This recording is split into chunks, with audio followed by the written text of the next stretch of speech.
వేరేరించాలి ఈ బాట ఆ బాట రెండు రెండు ఏదన్నా ఒకటి కావాలి మాకు బడి కొత్త వేరేరికి వస్తానికి ఇబ్బంది అవుతుంది మూరిలు కాదు మొత్తం ఇళ్ళనే మసులుతాయి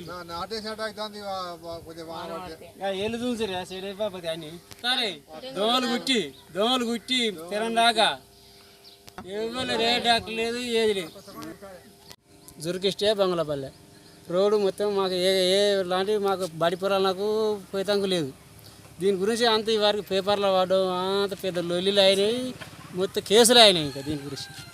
నా పేరు నీలం శ్రీనివాస్, మాది బంగ్లాపల్లె. నేను భారతీయ జనతా పార్టీ ఓబీసీ మోర్చా మండల అధ్యక్షుడిని.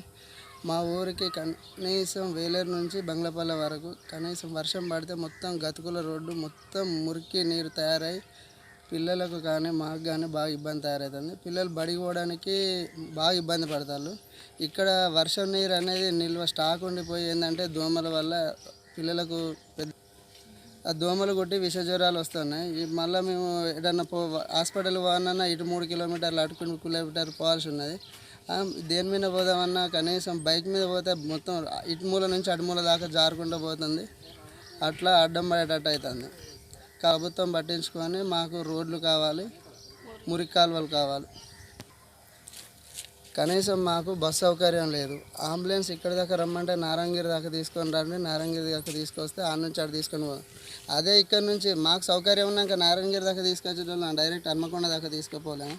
మళ్ళీ ఒకటి, ఈ రోడ్డు మీద బాగా మురికి పేరుకొని పోయేసరికి వాటర్ ఫామ్ అయ్యే వరకు సర్పంచ్కి చెప్పిన. సర్పంచ్ దగ్గర గెలిచి 6 నెలలకు ఎక్కువ అవుతుంది. సర్పంచ్కి చెప్పి 2 నెలలు అవుతుంది. 2 నెలలు బట్టి సర్పంచ్ పట్టించుకుంటలేడు అని వార్డు మెంబర్కి చెప్పిన. వార్డు మెంబర్కి చెప్పి నెల అవుతుంది, ఇంతవరకు పట్టించుకోవట్లేదు. ఇదివరకు ఇదే రోడ్డు గురించి ఇదివరకు పోయి ధర్నా చేసినాం. ధర్నా చేస్తే మా మీద కేసులు పెట్టిళ్ళు. ఇప్పుడు కేసు అట్నే 2 ఇయర్స్ బట్టి కేసులు నడుతున్నాయి. ఇది ప్రజాస్వామ్య దేశం కాదా, మేము ఓట్లు వేయలేదని ప్రశ్నిస్తాను.